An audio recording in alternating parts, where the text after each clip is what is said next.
गौरांग गौरांग गौरांग गौरांग गौरांग गौरांग।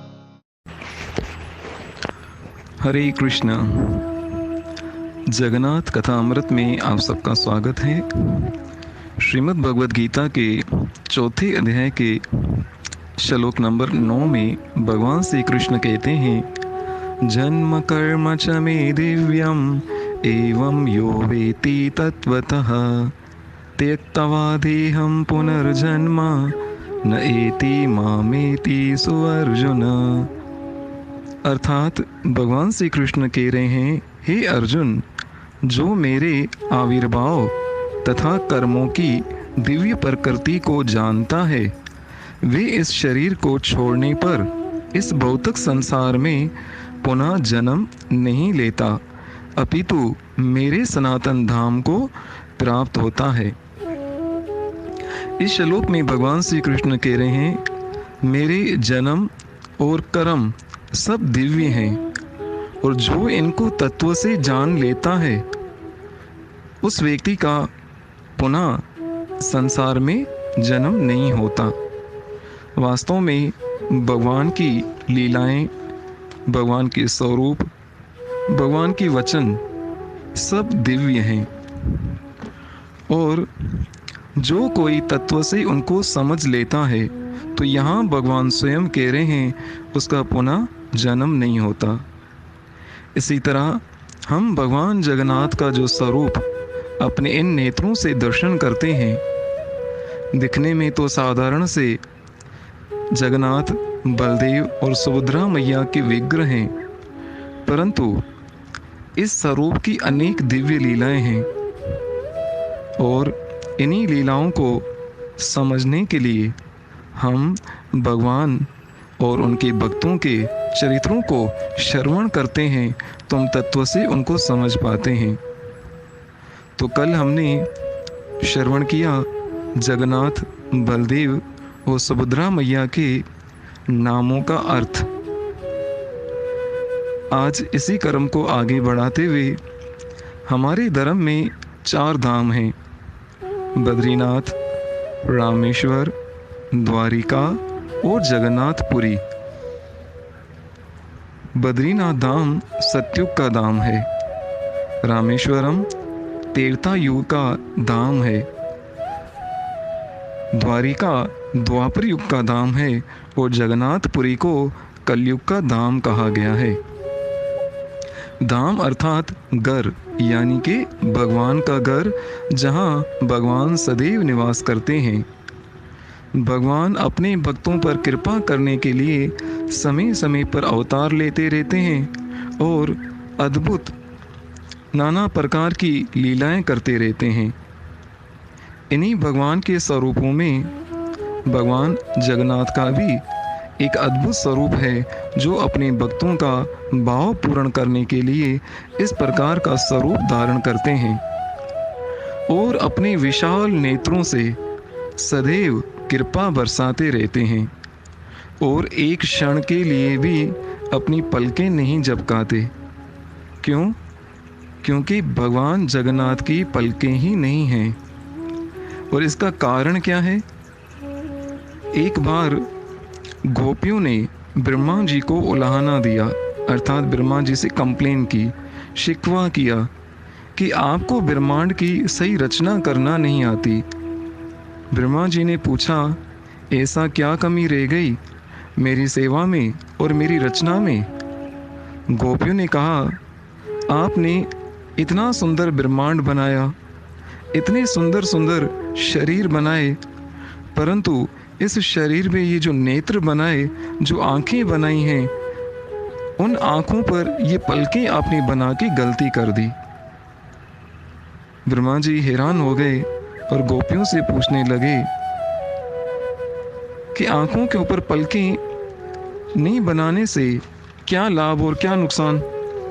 पलकें तो आंखों पे बहुत सुंदर लगती हैं।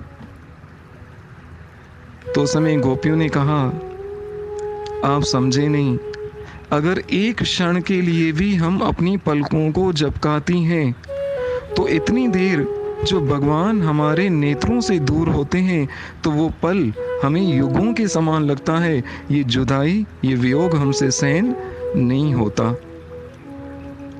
तो ये था भगवान के सर्वश्रेष्ठ भक्त गोपियों का भाव। और हमें ये समझ लेना चाहिए, गोपियाँ कोई साधारण स्त्रियाँ नहीं थीं।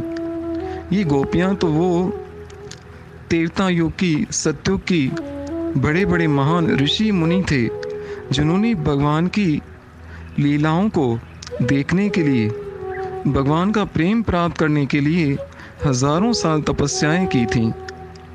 और वही सारे ऋषि मुनि, वो वेदों की ऋचाएं इस द्वापर युग में आकर गोपियां बनी थीं और भगवान के प्रेम को प्राप्त किया था। और भगवान को देखे बिना एक क्षण भी उनको एक युग के बराबर लगता था। इसलिए गोपियों ने ब्रह्मा जी से कंप्लेन की, ये एक क्षण जो पलकें हमारी झुकती हैं, तो इतनी देर में जो भगवान हमारी नज़रों से दूर होते हैं, तो ये हमसे सहन नहीं होता। आपने ये पलकें बनाकर बहुत गलती कर दी। और आपको मालूम ही होगा कि भगवान के बहुत सारे नामों में एक नाम है भावग्राही जनार्दन। इस नाम का अर्थ है भगवान अपने भक्तों का भाव पूरा करने वाले हैं। और भगवान ने जब गोपियों के मन के इस भाव को सुना तो भगवान इतने प्रसन्न हो गए। और गोपियों के इस प्रेम को देखकर भगवान ने विचार किया कि आप एक क्षण के लिए मुझे अपने नेत्रों से दूर होना सहन नहीं कर सकती, तो मैं स्वयं एक अपना ऐसा स्वरूप बनाऊंगा जिसमें मैं अपने नेत्रों पर पलकें नहीं रखूंगा और निरंतर अपने भक्तों पर कृपा की दृष्टि करता रहूंगा। वो सदैव उन पर अपनी कृपा दृष्टि बरसाता रहूंगा। तो ये था कारण भगवान जगन्नाथ के नेत्रों पर पलकें ना होने का। इसी तरह एक बार जब भगवान श्री कृष्ण उद्धव को वृंदावन भेजते हैं गोपियों को संदेश देने के लिए, और जब उद्धव भगवान श्री कृष्ण का संदेश लेकर वृंदावन की सीमा पर पहुंचते हैं, तो क्या देखते हैं कि सारी ब्रज की गोपियां मथुरा की सीमा पर कृष्ण की राह तक रही हैं कि जैसे अभी कृष्ण आएंगे, अभी कृष्ण आएंगे। पर कृष्ण को तो बरसों बीत गए, लेकिन कृष्ण अभी तक नहीं आए। और जब उद्धव को आते देखा तो गोपियों ने समझा कि कृष्ण आ रहा है, परंतु ये कृष्ण जैसा लग रहा है कृष्ण नहीं है। और उस समय उद्धव ने उन गोपियों के प्रेम के समंदर में ऐसी डुबकियां लगाईं कि उनका सारा ज्ञान दरा का दरा रह गया। जो उद्धव के अंदर ज्ञान का अभिमान था वो सब गोपियों के प्रेम में बह गया। सारी गोपियां अपने अपने भाव में कृष्ण में खोई थीं।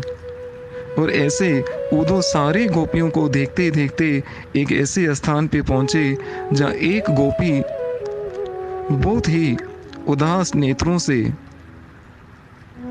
रेत के ऊपर भगवान श्री कृष्ण की सुंदर छवि बना रही थी। और उस सुंदर छवि को जब ध्यान से उद्धव ने देखा तो उस छवि में भगवान श्री कृष्ण के चरण नहीं बनाए थे। उद्धव ने उस गोपी से कहा, आपने इतनी सुंदर कृष्ण की छवि बनाई है, पर इसके चरण क्यों नहीं बनाए? गोपी दुखी होकर बोली, भैया तुम क्या जानो, ये छलिया है। पहले ही हमें धोखा देकर वृंदावन को छोड़कर चला गया, अब ऐसा ना हो कि ये भी हमें छोड़कर चला जाए, इसलिए हमने इसके चरण नहीं बनाए। इसको हम कभी अब वृंदावन से जाने नहीं देंगी। और अभी आपने सुना कि भगवान का नाम है भावग्राही जनार्दन, अर्थात जैसा भक्तों का भाव होता है भगवान भक्तों के भाव को ज़रूर पूरा करते हैं। और भगवान उस गोपी के भाव को देखकर विचार करने लगे कि मैं एक ऐसा स्वरूप अपना बनाऊंगा जिसमें मेरे चरण नहीं होंगे और मैं भक्तों के अधीन होऊंगा।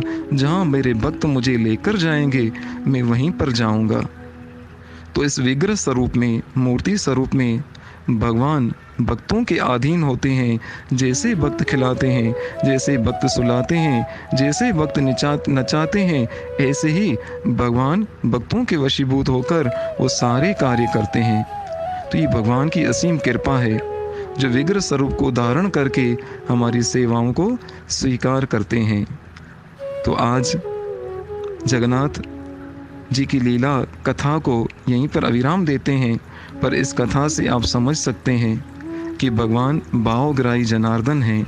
जब हम भगवान के सामने दर्शन करने जाते हैं तो भगवान उस समय ये नहीं देखते कि हमने किस प्रकार के वस्त्र पहने हैं, हमने किस प्रकार के आभूषण पहने हैं, हम कितने बड़े परिवार से हैं। भगवान तो सीधा हमारे हृदय के अंदर देखते हैं कि इस भक्त के हृदय में मेरे लिए प्रेम कितना है, मुझसे कुछ लेने आया है या मुझे कुछ देने आया है। लेने के लिए तो बहुत सारे लोग जाते रहते हैं भगवान के पास अपनी डिमांड लेकर, लेकिन बहुत भाग्यशाली होते हैं जो भगवान को कुछ देने जाते हैं। हे प्रभु, मैं अपना प्रेम आपको देने आया हूँ, मैं अपना भाव आपको देने आया हूँ, बस मैं आपसे मिलने आया हूँ। बस भगवान इस भाव को देखकर रीझ जाते हैं। इसी तरह जगन्नाथ भगवान की अद्भुत लीलाओं को हम आगे श्रवण करेंगे। आज के लिए इतना ही। जगन्नाथ बलभद्र सुभद्रा मैया की जय हो। आपसे निवेदन है कि जगन्नाथ भगवान की लीलाओं को आप ज़्यादा से ज़्यादा शेयर कीजिए ताकि बहुत सारे जीवों का कल्याण हो। जैसे हमने स्टार्टिंग में ही भगवद गीता के श्लोक को सुना, भगवान श्री कृष्ण ने कहा है, जन्म कर्म चमेव दिव्यम यो वेति तत्वता त्यक्त्वा देहम पुनर्जन्म न एति मामेति सो अर्जुन। अर्थात जो मेरे जन्म कर्म और दिव्य लीलाओं को तत्व से समझ लेता है, पुनः उसका इस संसार में जन्म नहीं होता। तुम भगवान जगन्नाथ की इस अद्भुत लीलाओं को श्रवण करके अपने और दूसरों के जन्म को सफल बना सकते हैं। हरे कृष्णा। धन्यवाद।